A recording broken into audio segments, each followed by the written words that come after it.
Qatar. A name shorter than many perfume brands, but carrying more symbolic weight than entire advertising catalogs. When you look at the map, you see a tiny peninsula sticking out of the Arabian Peninsula. But when you turn on the TV, scroll through social media, or watch coverage of a global sporting event, suddenly it turns out that Qatar is everywhere.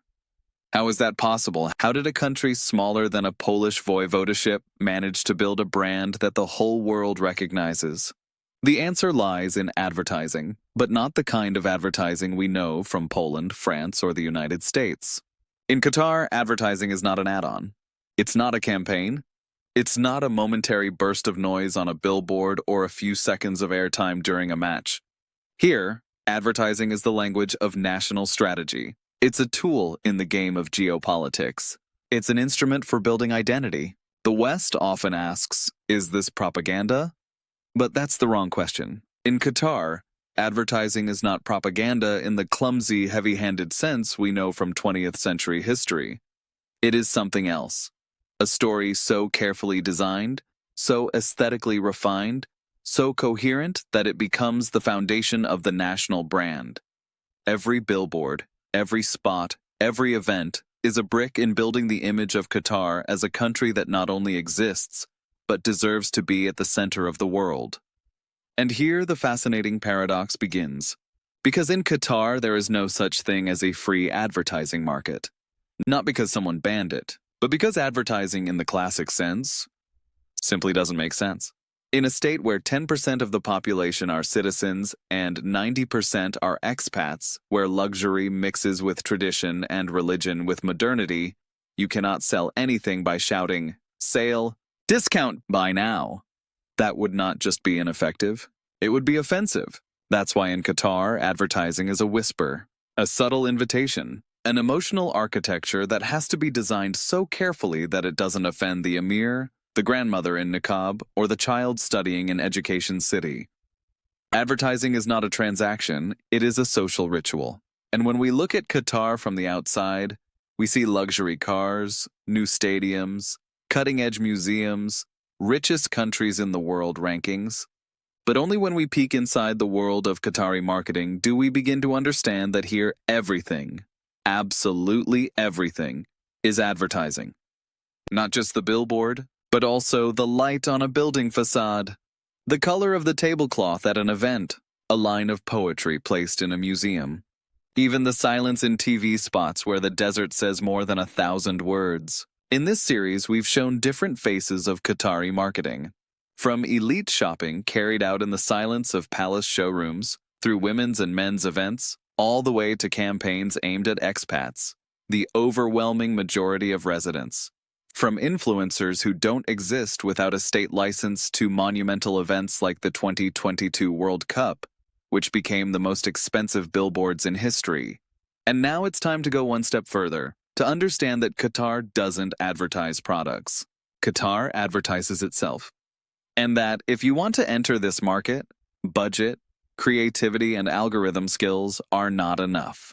You have to know the code, the cultural code, the aesthetic code, the emotional code. Because in Qatar, advertising doesn't say buy. It says remember us, understand us, acknowledge us. In Qatar, the notion of a free advertising market in the Western sense simply doesn't exist. Not because of censorship, but because most messaging isn't commercial advertising at all. It's part of national strategy, geopolitical play, and state branding. In Qatar, advertising is a tool of diplomacy, a pathway for investment, an instrument of soft power, and very often, a smokescreen for state sponsorship. Who controls the media space? Not Facebook, not Google. In Qatar, 3 types of institutions rule the message. Qatar Media Corporation, QMC, controls radio stations, television and outdoor advertising, manages licenses for media companies and influencers, has the right to ban broadcasts, block content, pull campaigns. Government Communications Office, GCO, sets strategic priorities for state messaging, publishes guidelines for domestic and foreign PR, coordinates promotional activity with embassies and think tanks. Qatar Foundation, Qatar Museums, Aspire Zone Foundation. Cultural and educational institutions that organize events, exhibitions, and campaigns, but their goal is not profit. These are tools of soft power, funded 100% from public money. Where does the money come from? Most of the advertising you see on Qatari streets, in malls, on social media, in apps and museums does not come from private marketing budgets. It's often grants from the state, funding from strategic funds, money from the ministries of culture, education, investment, or Islamic affairs, state sponsorship channeled through quasi-government institutions. Example: a fashion event in Qatar Cultural Village is not a Chanel campaign. It's an event paid for by Qatar Creates, which invites Chanel to help build the image of Qatar as the new capital of high culture. State media as a channel for national advertising Qatar TV. Al Rayyan, Al Kas. These TV channels broadcast ads promoting local products, spots about national values, educational campaigns on lifestyle, health, religion, family, films promoting foreign and domestic investment.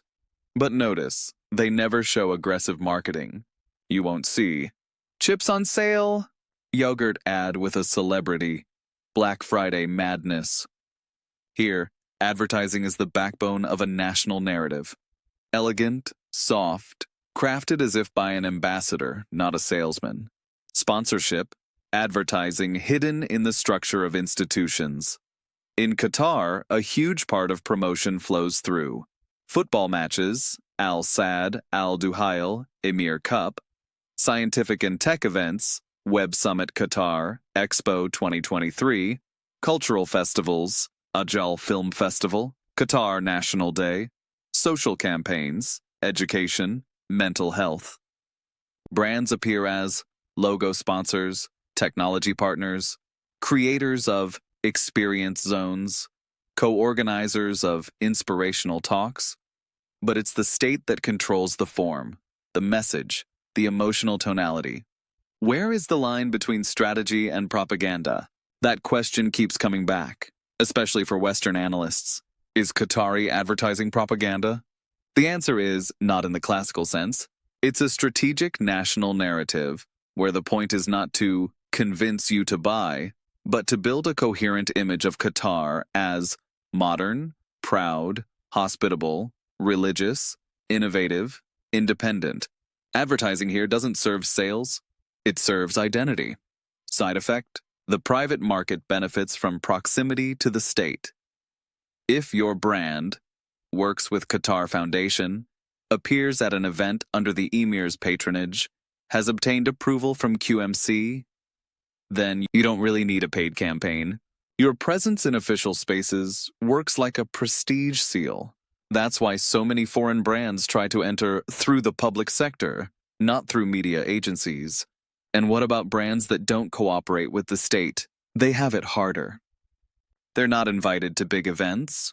They don't get prime billboard locations. They have limited options for targeting local elites.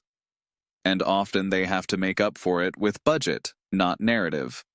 In Qatar, disloyalty in communication means isolation. This is a system of relationships, not algorithms. In summary, Qatar doesn't just control the message. Qatar is the message. Every spot, event, article, mural is part of a story written by state institutions and consumed with fascination by the world. It's the most strategic national marketing project of the 21st century. Without sloganeering, without shouting, without cheap tricks. Because here, advertising doesn't say, "Look at us." Here, advertising says, "Ask yourself why you can't stop looking at us." How do you enter the advertising market in Qatar? Entering the Qatari advertising market is not a sprint. It's a pilgrimage. With a prayer for aesthetics, cultural sensitivity, and patience no MBA will ever teach you. Knowing algorithms is not enough. Having a New York portfolio is not enough. Speaking English is not enough. You have to understand the narrative code of a country that doesn't shout but speaks in a whisper, and a whisper with a pedigree. Basic rule: don't start from reach, start from respect. In Qatar, big splash entry doesn't work. What does work is showing up at the right event, meeting the right local partner, proposing something that won't just make money, but will contribute to the country.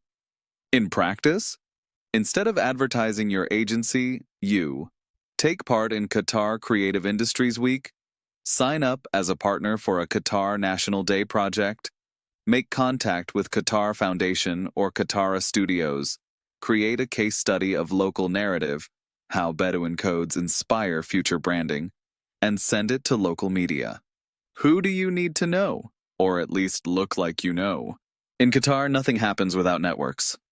Your agency may be brilliant, but if you don't have a contact in Qatar Media Corporation, someone linked to Qatar museums or Qatar sports investments, or at least a recommendation from a local university or embassy, you're just another email in the inbox. The solution? Hire a local PR specialist, show up at closed seminars like MENA Brand Forum, build a bridge with Lebanese, Egyptian, or Jordanian firms that already have access to Doha. Registration and formalities.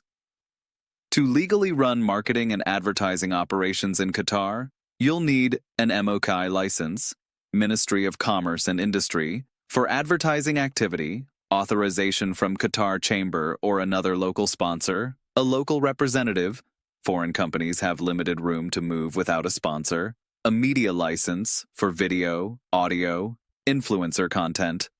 And if you want to work with influencers, they must have a media license. You must submit a budget and content declaration. Approval has to be issued before publication. What style works? Don't try to copy American more is more. In Qatar, what works is minimalism and poetry, local symbolism plus global quality, slow-motion rhythm and multi-generational narratives, Bedouin, Islamic, geometric, and architectural inspirations. Instead of, your brand deserves to shine, say, a story that belongs where heritage meets the future. Instead of, buy now, 50% off, say, selected, elevated. Quietly yours? What can you offer to be needed? It's worth asking. What can I bring to Qatar that it doesn't already have? Western narrative adapted to the Gulf Code, UX and technology in service of elegance and ethics, ESG-style campaigns in a cultural, not activist key, tasteful creativity without cheap provocation, and above all, loyalty to the country and its culture. For state contracts, your past media behavior is often checked. One bad tweet, not invited, not admitted, forgotten. What must you absolutely not do? Don't try to enter through the back door via random overseas influencers. Don't create overly literal ads. Don't use religion in your messaging if you're not from the region. Don't photograph mosques for campaigns without permission. Don't copy Dubai's style. That's a different planet. The alternative route, education and culture.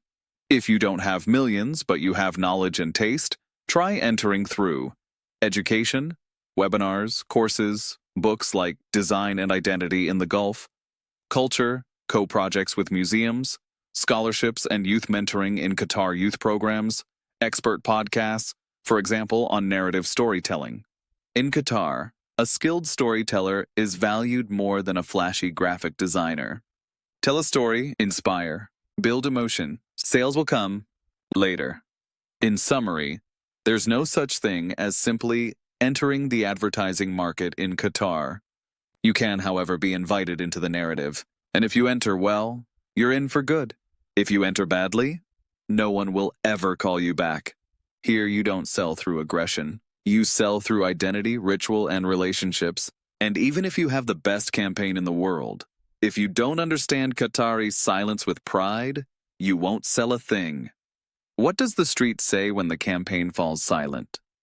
When the billboard lights go off, when the influencer returns to their villa, and the LED screen above the entrance to Al Hazm goes dark, what's left is what can't be measured in reach or clicks.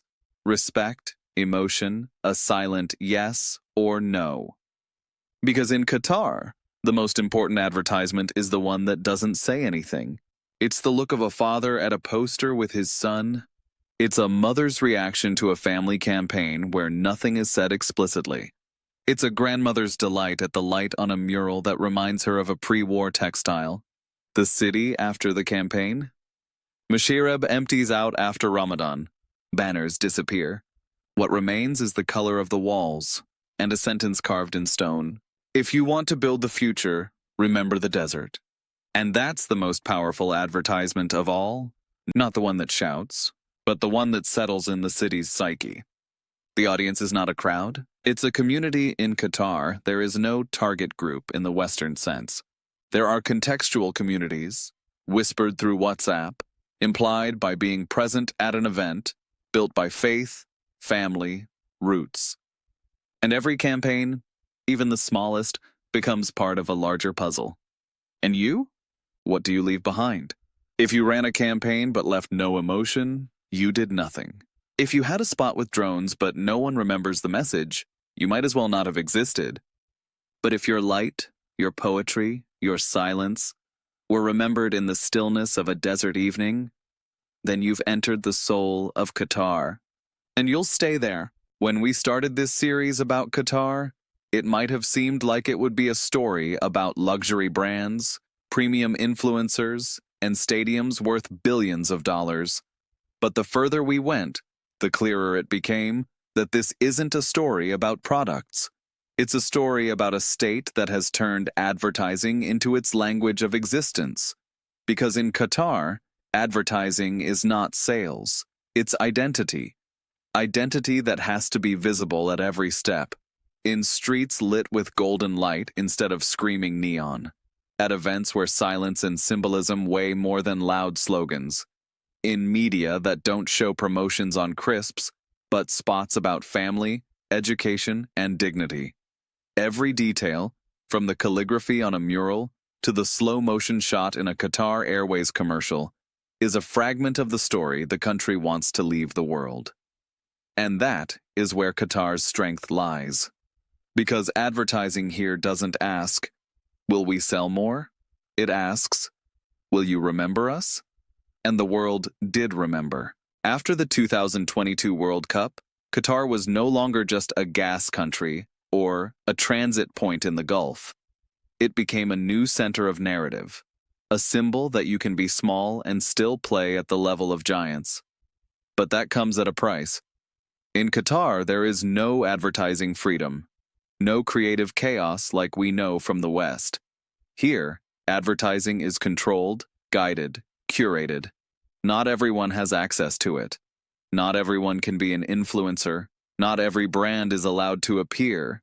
It's a system of loyalties in which what counts is not only the product, but also who you know, which community you belong to, what story you carry with you. The West will say, that's a limitation. Qatar will answer, that's harmony. The West will say, that's propaganda. Qatar will answer, that's strategy. And the truth is, both sides have a grain of truth. Because this series about Qatar was never only about Qatar. It was about the future of advertising. Looking at Qatar, we see where the premium world is heading. Less shouting, more narrative, less mass targeting, more selection, less buy now, more remember who you are and where you belong. And maybe that's why this story matters so much. Because it shows that the advertising of the future will not just be a game of algorithms and data. It will be a game of values, cultural codes, loyalty, and, paradoxically, silence. In Qatar, the most powerful advertisement is the one that says nothing. A billboard that doesn't scream, an event that doesn't have to be filmed, a whisper that runs through palaces faster than any TikTok viral. It's advertising that doesn't end with a click. It ends with a decision, yes or no. And that decision is not always visible right away. Sometimes it comes a week later, a month later, sometimes a generation later. So as we close this series, one thing is clear. Qatar didn't just create advertising. Qatar created a narrative system of existence in which every detail, from perfume to stadium, is part of a single message. We exist. and you have to see us. And the question left for all of us is this: will the future of global advertising follow Qatar's path? Will the world start selling fewer products and more stories? Will we hear less of the scream of discounts and more of the whisper of identity? Qatar is already doing it. The rest of the world is still learning. If you've made it this far, it means Qatar intrigued you. It means this journey through a world of advertising that is poetry, diplomacy, and a game of identity was worth your time. And that's exactly why I have a favor to ask. This channel is a project designed to show the world places and mechanisms people rarely talk about. Qatar, the United Arab Emirates, Saudi Arabia, Israel, Palestine. We're weaving all these stories into a series that is not propaganda, not cheap sensation, but an attempt to understand. If you want more content like this, hit subscribe. For you, it's just one click. For us, it's a signal that it's worth going further. If this episode stirred something in you, leave a like. It's not just numbers. It's a sign that long, demanding, different from the rest content still has meaning in a world dominated by memes and short clips. And if you know someone who's interested in the Middle East, who wants to know what life in the region really looks like, beyond what headline news shows in fragments, send them this episode. Because this series doesn't end here. Soon we'll dive into more cultural codes, more paradoxes, more mechanisms that show the Middle East is not just oil and sand, but a laboratory of the future. Subscribe, that's your ticket for this journey. Like, that's your support. Comment, that's your voice in this conversation. And us? We promise you one thing. We'll keep telling these stories in a way that makes you feel you're stepping into a world you won't see on CNN or TikTok. Because this isn't about views. It's about letting you, even for a moment, see the world through the eyes of the people who really live here.